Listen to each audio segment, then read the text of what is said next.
Mudando de assunto, vamos falar sobre uma novidade que tem chamado a atenção no setor pecuário brasileiro, que pode representar uma importante fonte de renda extra para o produtor de leite. É o programa Beef and Dairy, uma modalidade de cruzamento que utiliza sêmen sexado de raças de corte em vacas leiteiras, ou seja, sêmen selecionado com alta precisão, permitindo ao pecuarista escolher o sexo do animal nascido através da inseminação artificial. Para falarmos mais sobre esse programa, estamos recebendo aqui no estúdio o gestor executivo de projetos de agronegócio, Reginaldo Rocha. Bom dia, Reginaldo. Seja bem-vindo ao Agro Paranaíba. Bom dia, Bruno. Bom dia. Reginaldo, como é que funciona na prática, então, esse programa?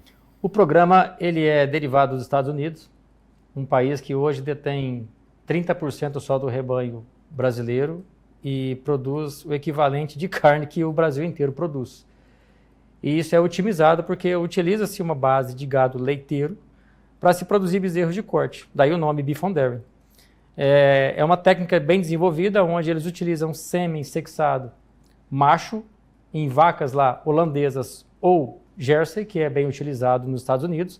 Aqui no Brasil, a gente, além dessas duas raças, temos também o Gir e o Girolando, que são raças que são bem receptivas para tudo isso, e que, de certa forma, uma vez que é feito esse protocolo de inseminação artificial nessas vacas leiteiras, esse bezerro ele passa a ser um bezerro que nasce com qualidade. Ele é desmamado com 3, 4 dias, encaminhado para um procedimento de cria, e essa vaca ela vai produzir o leite natural que ela precisa produzir. O projeto para o Brasil ele traz uma condição interessante, que é o fato de que o proprietário rural, que é produtor de leite, ele passa a ter um melhor aproveitamento da genética, ele passa a, de repente, ter uma fonte de renda adicional, que é a disposição desse bezerro de qualidade, ao invés do tradicional gabiru, que hoje nasce nas leiterias e acaba sendo doado, sendo descartado, porque ele não tem serventia. E também é um animal que não tem ganho de peso, né? Sim, então o bezerro que nasce hoje, o gabiru, ele é um animal tardio, ele é um animal caro, ele é um animal que ele não ganha peso e, consequentemente, ele custa caro. E daí as razões que ele é, por muitas vezes, doado do produtor de leite para um produtor de cria convencional. Nesse projeto Beef and Dairy, esse bezerro, uma vez que ele é um bezerro já F1, com alta qualidade genética, que vai entregar atributos de um gado de corte precoce, ele vai nascer e vai ser encaminhado para um confinamento, então ele tem um valor venal, ele não é mais um animal de doação. E isso favorece que haja uma redução da mortalidade desse bezerro no produtor de leite. Isso se torna uma renda de receita adicional para ele e, consequentemente, ele alimenta uma cadeia de consumo desse bezerro que se qualifica também e enriquece a cadeia de atribuição de ganhos para ele também. Isso é muito bom. Ou seja, então, a gente está pensando na escolha do sêmen e aí, já na ponta da cadeia, a nutrição animal ela também tem que ser diferenciada justamente para que você tenha aí um ganho de peso e para poder, logicamente, vender esse animal para o abate, né? Sim, dentro do projeto não existe a etapa da recria. Esse bezerro, quando ele nasce, ele vai ser tratado até os seus 60, 90 dias com o substituto do leite ou a parte de ração e água. E uma vez que ele atinge seus 150, 160 quilos, ele passa para o estágio de engorda direto no confinamento, onde ele vai ter uma terminação aí de 12, 13 meses, alcançando sua média de 21, 22 arrobas. Então, é um projeto diferenciado que ele dá uma precocidade comparado com o atual sistema extensivo de corte, que ele não vai consumir pasto, ele vai consumir diretamente coxo e, consequentemente, ele tem um produto melhor acabado, com uma condição de aproveitamento de carcaça ainda melhor e uma facilidade desse produtor de leite poder fazer esse processo repetidas vezes, que em determinadas situações ele consegue, inclusive, utilizar esse projeto para melhorar o plantel de fêmeas produtoras dele. Dá para fazer um comparativo, pensando daquele animal que não participa, por exemplo, desse projeto, o Beef and Dairy, e aquele animal comum hoje? Quanto tempo que ele demora para ganhar peso, em quantos meses e qual? Nos Estados Unidos, que é muito atuante nesse segmento Beef and Dairy, a terminação ela gira em torno de 12, 13 meses, alcançando 21 a 22 arrobas. Enquanto que, para que se alcance esse peso no método tradicional extensivo, leva-se de 32 a 36 meses. Obviamente, as raças são diferentes. No Brasil, tem uma predominância muito grande da raça zebuína, o Nelore, tradicionalmente falando. E essa raça, ela, na cria extensiva, ela demora um tempo maior para terminação.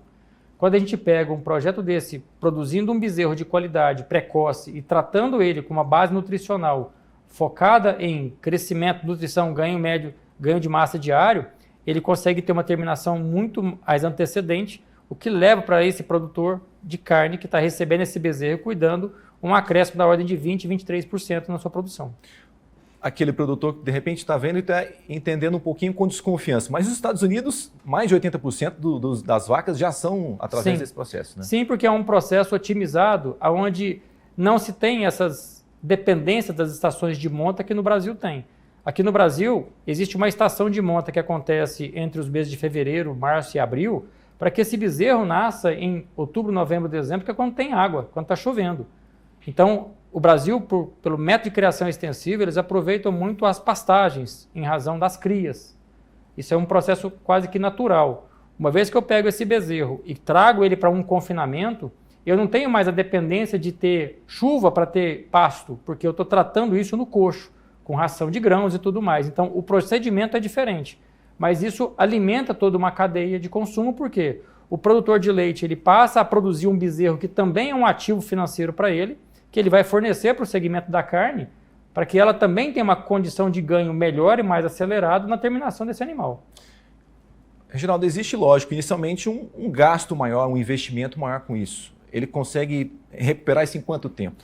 Então, partindo da premissa que hoje esse bezerro que nasce gabiru, ele é descartado, ele é doado, e isso significa que o proprietário leiteiro não tem receita, ele passa a ter uma receita para esse bezerro. A prenhez é necessária para que esse produtor de leite favoreça que essa vaca tenha leite. Então, por muitas vezes, ele vai fornecer esse bezerro para a cadeia de produção de carne, que na sua grande maioria hoje já é tratado como confinamento. Nós estamos falando de região de Uberlândia que tem grandes parques de confinamento altamente qualificados e que desenvolveu uma estrutura para ajustar, para receber esse bezerro, é uma questão de projeção, de meta e desafio, no sentido de tratar um projeto de continuidade, porque ele passa a receber esses bezerros não só no final do ano, para um primeiro tratamento. Após o início do projeto, ele começa a ter uma periodicidade mais curta para receber esses bezerros e também uma rotação de estrutura que vai favorecer que ele consiga ter um giro maior nessa propriedade, aonde esses bezerros eles entram, ficam 60 dias e saem, dando lugar para a entrada de novos animais. Reginaldo, muito obrigado pela sua participação aqui hoje no Agro Paranaíba. Muito obrigado, eu que agradeço a atenção. Recebendo então aqui hoje o gestor executivo de projetos do agronegócio, Reginaldo Rocha.